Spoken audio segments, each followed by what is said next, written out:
दूर हो। और खासकर अभी रिसेंटली जब मैं कारगिल में 5 दिन अकेली थी, तो मम्मी पापा का यही था कि तुम वहाँ पे अकेली हो, सेफ तो हो, सब ठीक है।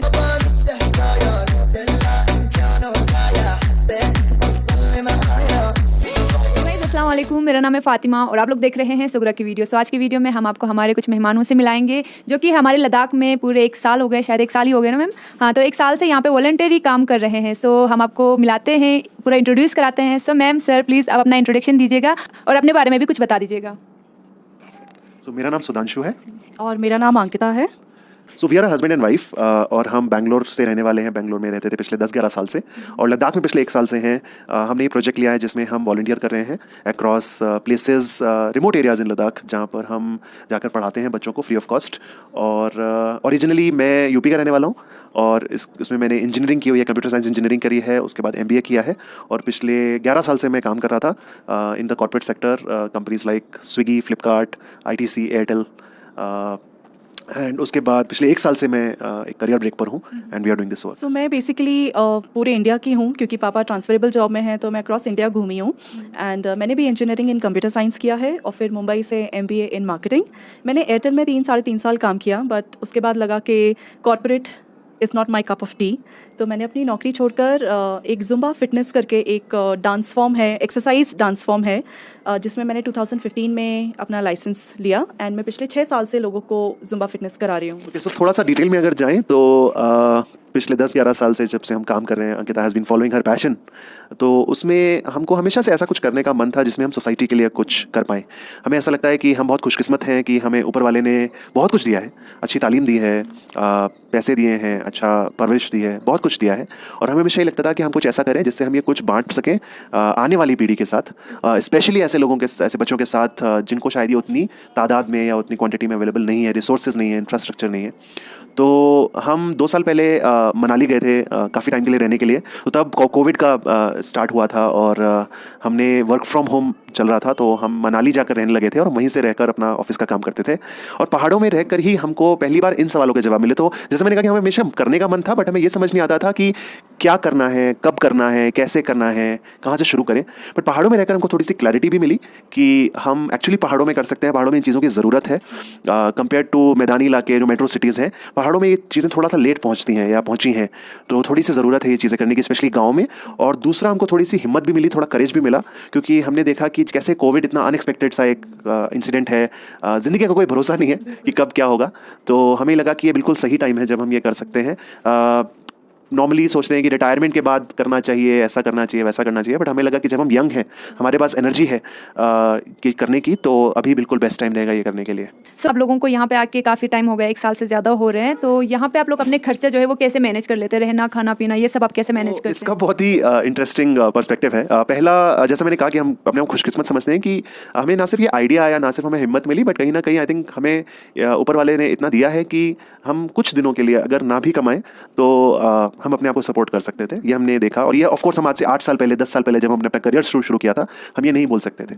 तो अभी हमने 10 साल में इतना सेविंग्स किया था कि हम ये लीप ऑफ फेथ या एक तरह का प्रोजेक्ट स्टार्ट कर सकते थे। तो हमने अपनी सेविंग्स से बेसिकली कुछ एक फंड अलग कर दिया है करीब 2 साल के लिए, कि 2 साल तक अगर हम ना भी कमाएं और सिर्फ खर्च करें, एक महीने का इतना करें, तो चलेगा, वो काम चल सकता है। और दूसरी इंपॉर्टेंट चीज़ ये है कि हम जहाँ कहीं भी रहते हैं, पहला जहाँ कहीं भी काम करते हैं, कुछ जगहों पर हमें ऑफर होता है कि आप एज अ टीचर अगर काम करें तो आपको एक छोटा सा रिम्यूनरेशन भी दिया जा सकता है, बट हम प्रेफर करते हैं कि वो ना हो, क्योंकि अक्सर ऐसी जगहें लिमिटेड फंड्स में चलती हैं। दूसरा, अगर आप खर्चा देखें तो हमारा मोस्टली रहने का खर्चा होता है कुछ अधिकतर जगहों पर, जहाँ पर हम अपने घर का रेंट जो 1 रूम या 2 रूम का सेट होता है। बट खाने का एक बहुत इंटरेस्टिंग वाकया है कि तुर्तुक में हमको बहुत ही कम ऐसा होता था कि सब्जी वगैरह लाने की ज़रूरत पड़े। राशन हम अपना ले आते थे, आटा, दाल, चावल जो भी है, लेकिन सब्जी लाने की कभी ज़रूरत नहीं पड़ी, क्योंकि गाँव वाले सब अपना खुद का जो गार्डन लेके चलते हैं, वेजिटेबल गार्डन लेके चलते हैं। अक्सर हमको हर दूसरे तीसरे दिन कोई पेरेंट्स या कोई स्टूडेंट आलू, प्याज, बंद गोभी ये सब लेकर आते थे कि आज हमारे खेत में हमने काटा है, आप प्लीज़ ये ट्राई करिए, ये टेस्ट करिए। तो आई थिंक यहाँ देने का इतना एक फीलिंग आता है है लोगों को कि कई बार हमारे खर्चे और कम हो जाते हैं, जो हमने एक एस्टिमेट भी लेकर रखा है कि हमारे महीने का इतना खर्चा है, हमें उससे कम ही खर्च करना पड़ता है। ऑफ कोर्स हमारा एक बड़ा खर्चा होता है पेट्रोल तो वो एक, क्योंकि उसके रेट्स भी बढ़ रहे हैं, बट क्योंकि हाँ, मैंने एक चीज़ जिक्र नहीं करा था, हम एक्चुअली हमारे पास अभी घर नहीं है, तो ये प्रोजेक्ट स्टार्ट करने के लिए हमने बैंगलोर में जो हमारा घर था वो हमने पूरा ख़त्म कर दिया, उसको पूरा हटा दिया। हमारा जितना भी सामान था या तो हमने डोनेट कर दिया या हमने उसको किसी को दे दिया है, और हमारा पूरा घर हम अपनी गाड़ी के अंदर लेकर चलते हैं। तो हमारा ऐसा रहता है कि हम एक गाँव में पढ़ाते हैं, फिर कुछ दिन बाद अपना पूरा घर वापस गाड़ी में डालकर दूसरे गाँव चले जाते हैं। तो हाँ, बस ये जो ट्रैवलिंग है, इसका जो पेट्रोल का खर्चा है वो थोड़ा सा एक हिट करता है, बट अदरवाइज आई थिंक हमारा जो एस्टिमेट है हम मैनेज कर पा रहे हैं। तो मैं आप लोगों से ये पूछना चाहूँगी कि करगिल के बारे में पहले आपको पता था या फिर यहाँ आने के बाद पता चला आपको? जैसे लद्दाख है, लद्दाख के अंदर 2 डिस्ट्रिक्ट आते हैं, लेह और करगिल, तो बहुत सारे लोगों को करगिल के बारे में नहीं पता है। वो मतलब सबको यही लगता है कि लेह ही लद्दाख है, और आप लोग यहाँ पे करगिल में आके वॉलंटरी काम करना बहुत बड़ी बात है। तो करगिल के बारे में पहले से ही पता था या फिर यहाँ आने के बाद पता चला आप लोगों को? सुधांशु ने बोला कि हमने हमारी ये वॉलंटियरिंग की शुरुआत तुर्तुक से की थी, एंड तुर्तुक में वी वर वेरी लकी कि हम एक प्रिंसिपल के साथ जिनके साथ काम कर रहे थे, उनका नाम सारा शाह है, और वो बैंगलोर की है, लेकिन वो इस लद्दाख में और कश्मीर में पिछले 7-8 साल से वॉलंटियरिंग कर रही हैं। एंड उनसे जब हमारी बात हुई, हमने उनसे बोला कि आप हमें बताइए, क्योंकि आप इतने सारे एरियाज़ में गए हैं तो आपको पता होगा कि कहाँ पर हम जाकर वैल्यू ऐड कर सकते हैं। तो उन्हें कारगिल का नाम मेंशन किया, एंड हमारा तो पहला रिएक्शन वही था जो सबका होता है क्योंकि कारगिल जंग के कारण फेमस है, तो हमें यही लगता था कि ऐसी कोई जगह होगी जहाँ पर बहुत आर्मी होगी और मे बी आज भी बम गिरते होंगे या कुछ होता होगा, ऐसे ही हमारी फर्स्ट इंप्रेशन था। बट जब वो प्रिंसिपल ने हमें कारगिल के बारे में बताया, उन्होंने बोला बिल्कुल नॉर्मल है, किसी भी नॉर्मल इंडिया के किसी भी नॉर्मल शहर की तरह है, लोग बहुत अच्छे हैं और आपको वहाँ पे काम करके बहुत मज़ा आएगा। तो दैट वाज हमारा फर्स्ट इंप्रेशन कारगिल का वहाँ से चालू हुआ। फिर जब हम लेह में आए तो लेह में हमें काफ़ी सारे कारगिल के लोग मिले जो लेह में काम करते हैं, और उन्होंने बोला कि बिल्कुल आपको कारगिल आना चाहिए। एंड वैसे ही किसी एक इंसान से जो किफ़ायत सर हैं लेह में काफ़ी फेमस, उनके कॉन्टैक्ट के थ्रू हम कारगिल फर्स्ट टाइम आए, एंड हमें तो कारगिल से प्यार हो गया। लेकिन बहुत ही इंटरेस्टिंग वाकया जो मैं आपको बताना चाहूँगा इसी से रिलेटेड है कि जैसे आपने जिक्र करा कि लोगों के लिए लेह ही लद्दाख है। इनफैक्ट बहुत सारे लोगों को तो लेह और लद्दाख में फ़र्क नहीं पता होता। ये हमारे बहुत सारे दोस्तों के साथ होता है, उनको समझ नहीं आता कि लेह क्या है और लद्दाख क्या है। तो हम ये क्लियर कई बार करते हैं कि लद्दाख एक यूटी है जिसके अंदर लेह एक डिस्ट्रिक्ट है, और हमारे लिए भी वो एक रेवलेशन था। एक पहली बार हमें भी पता चला था कि कारगिल अपने आप में एक बड़ा डिस्ट्रिक्ट है, और जहाँ तक मुझे पता है कि कारगिल की आबादी लेह से थोड़ी सी ज़्यादा है, राइट। तो अपने आप में एक बहुत बड़ा एरिया है, आबादी भी थोड़ी ज़्यादा है। तो ये जो एक कन्फ्यूजन होता है लोगों को कि लद्दाख क्या है, लेह क्या है और कारगिल कहाँ है, आई थिंक हमारे लिए बहुत बड़ा एक तजुर्बा था या एक नई इन्फॉर्मेशन थी, और आई होप इस वीडियो में आज जितने लोग देख रहे हैं उनके लिए भी काफ़ी नई रही होगी। तो ये बहुत इंटरेस्टिंग चीज़ मुझे लगती है। तो आप लोग यहाँ पे आए हुए 15-20 दिन हो चुके हैं, तो यहाँ पे लोगों का कैसा रिएक्शन रहा, कैसा रिस्पॉन्स रहा, प्लीज़ आप वो शेयर कर सकते हैं? एक्चुअली कारगिल पहली विजिट हुई थी अराउंड फरवरी के एंड में, एंड एक्चुअली उसका सबसे बड़ा रीज़न यही था कि हमें ये पता नहीं होता था कि किसी भी नई जगह जाते हैं तो हमें ये समझ नहीं आता हम कहाँ जाएँ, कहाँ काम करें, क्या काम कर सकते हैं, बेस्ट क्या चीज़ कर सकते हैं। तो जैसा अंकिता ने जिक्र करा, किफ़ायत सर के थ्रू हम कुछ लोगों से मिले यहाँ पर, एंड उनके थ्रू एक सिलसिला सा बनता गया, कड़ी बनती गई, हम लोगों से मिलते रहे। और एक्चुअली पहली विजिट में हम यहाँ जहाँ हम रहते हैं अभी और जिस स्कूल में काम करें, पहला स्कूल जहाँ हमने स्टार्ट किया, गुलजार सर से मिले, एंड उन्होंने बहुत ही गर्मजोशी से हमें एक तो वेलकम भी किया, और आई थिंक बहुत शुक्रिया भी बोला कि हम यहाँ काम करना चाहते हैं। और आई थिंक जो एक वार्म वेलकम होता है, जो एक ओपननेस देखते हैं हम, वो मतलब हमारी इमेजिनेशन से बहुत ऊपर है। हम वो कल्पना भी नहीं कर सकते कि लोग इतने ज़्यादा खुले दिल से और खुले बाहों से हमें हर जगह वेलकम करते हैं, हमारे लिए एडजस्टमेंट्स करते हैं, हमारे लिए सेक्रीफाइसेस भी करते हैं कई बार, राइट, आगे बढ़ के ख्याल रखते हैं। तो तुर्तुक में भी हमारा ऐसा अनुभव था, और इवन कारगिल में भी जो हमें छोटा सा एक समय हुआ है 15-20 दिन, ऐसा लगता है कि हम घर में हैं लिटरली। और जो हमारा पहला एक्सपीरियंस था उसमें हम शहर के साथ साथ, जैसा मैंने कहा कि हमारा कोशिश रहता है गाँव में जाकर काम करने के लिए, तो यहाँ पर पानीखार गाँव है, टंगोल गाँव है, लंकरशे है, तो वहाँ पर हम कुछ यतीम खाने भी गए थे अपनी विजिट में, ये देखने के हम क्या कर सकते हैं। और वहाँ पर भी जो बच्चों का जो रिस्पांस मिलता है, जो वहाँ के टीचर्स का, प्रिंसिपल्स का रिस्पांस मिलता है, मतलब उसको शब्दों में बयान करना बहुत मुश्किल है। तो इसमें मैं बस ऑडियंस से एक चीज़ शेयर करना चाहूँगा, जो अंकिता ने एक्चुअली बहुत एक इंपॉर्टेंट बात कही है, कि जब शुरुआत में हमने प्रोजेक्ट स्टार्ट किया था लास्ट ईयर, एक बहुत बड़ा एक डाउट रहता है कि हम कहाँ जाएँ, कहाँ कैसे करेंगे, किससे मिलेंगे। अंकिता इसको इन शब्दों में बयान करती है कि आप एक्चुअली बस गाड़ी में बैठो, किसी भी गांव में चले जाओ, वहाँ के सरपंच और नंबरदार को ढूंढो और उनसे कहो कि हम आपके गांव में वॉलंटियर करके पढ़ाना चाहते हैं।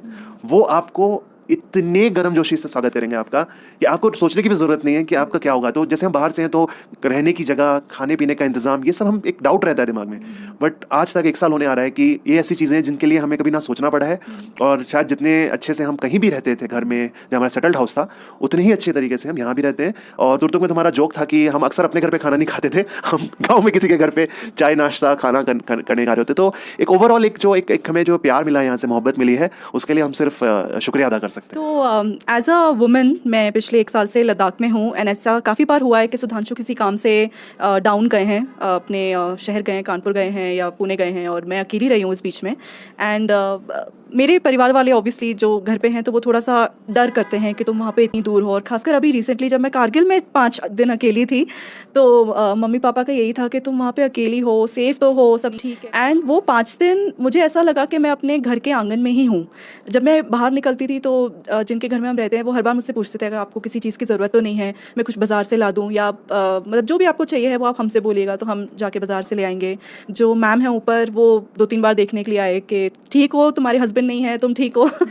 एंड उस बीच में मैं मार्केट भी काफ़ी अकेली घूमने गई, बैग उठा के कुछ भी सामान खरीदना है तो मार्केट में भी लोगों ने मेरी इतनी हेल्प की। मैंने एक दुकान पे जाके पूछा कि आपके पास दही नहीं था, उनके पास मुझे दही चाहिए था, तो वो भैया मुझे एक्चुअली दूसरी दुकान तक लेकर गए कि मैम आप यहाँ से दही लो, और आपको क्या चाहिए। तो मैंने उनसे बोला ब्रेड, तो वो मुझे हिमालयन बेकरी है एक मार्केट में, तो वो मुझे वहाँ लेकर गए कि आप यहाँ से ब्रेड लो, यहीं से ब्रेड लिया करो, यहाँ पे अच्छी ब्रेड मिलती है।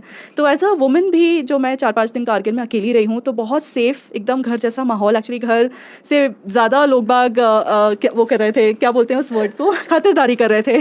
तो या कारगिल का एक्सपीरियंस हम दोनों का ही बहुत अच्छा रहा है, एंड बहुत अच्छे लोग हैं, सब कुछ बहुत अच्छा सर है। मैम आप ये बताइए कि आपको लेह और करगिल में क्या क्या डिफरेंसेस देखने को मिले, अगर कल्चर से रिलेटेड देखा जाए या फिर जैसे टूरिज्म प्लेसेस से अगर रिलेटेड देखा जाए या फिर लोगों के नज़रिए से अगर देखा जाए, तो क्या क्या डिफरेंसेस आपको देखने को मिले यहाँ पे? सो आई थिंक लेह में हमको ज़्यादा टाइम रहने का मौका मिला, 4 महीने। कारगिल में हमको आए हुए सिर्फ अभी 15-20 दिन हुए हैं। एक खास बात जो आई थिंक सबसे बड़ी है कि जो टूरिज्म का बढ़ा है जो लद्दाख में, उसका इम्पैक्ट लेह में ज़्यादा हुआ है, और कारगिल अभी भी थोड़ा सा टच होना बाकी है।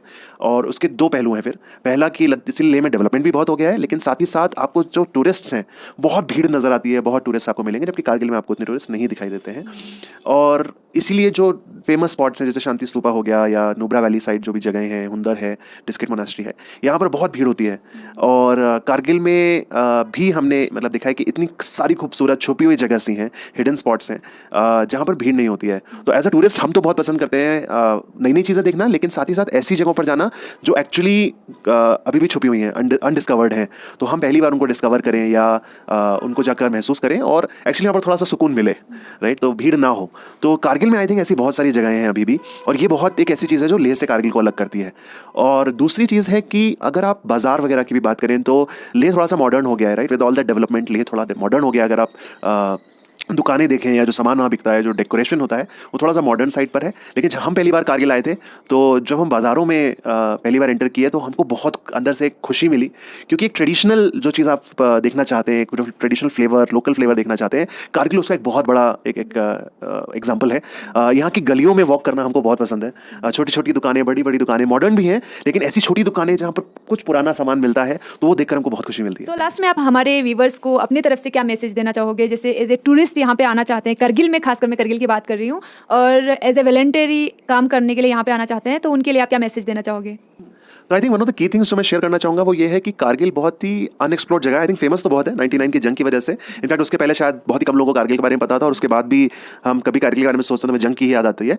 But it's a beautiful place, काफ़ी अनटच्ड, अनएक्सप्लोर्ड प्लेस है। एज अ टूरिस्ट अगर आप यहाँ आना चाहते हैं तो बहुत ही खूबसूरत जगह है आने के लिए, स्पेशली अगर आप ऐसी जगहों पर जाना चाहें जहाँ पर प्राकृतिक खूबसूरती मिलती है, कुदरती खूबसूरती मिलती है, जहाँ कम लोग आते हैं, आपको सुकून की तलाश है, तो बहुत ही खूबसूरत जगह है आने के लिए। And from the volunteering journey perspective I think Kargil में बहुत काम की ज़रूरत है। आप यूजुअली लोग बाग कुछ फेमस जगहों को पिकअप करते हैं to Waltair. I think actual ज़रूरत गांव में है। यहाँ के कारगिल के जो आसपास के गांव हैं वहाँ पे बहुत ज़रूरत है, क्योंकि बच्चों को एक एक्सपोजर देना, उनको बाहर की दुनिया से इंट्रोड्यूस कराना हमारा फ़र्ज़ बनता है।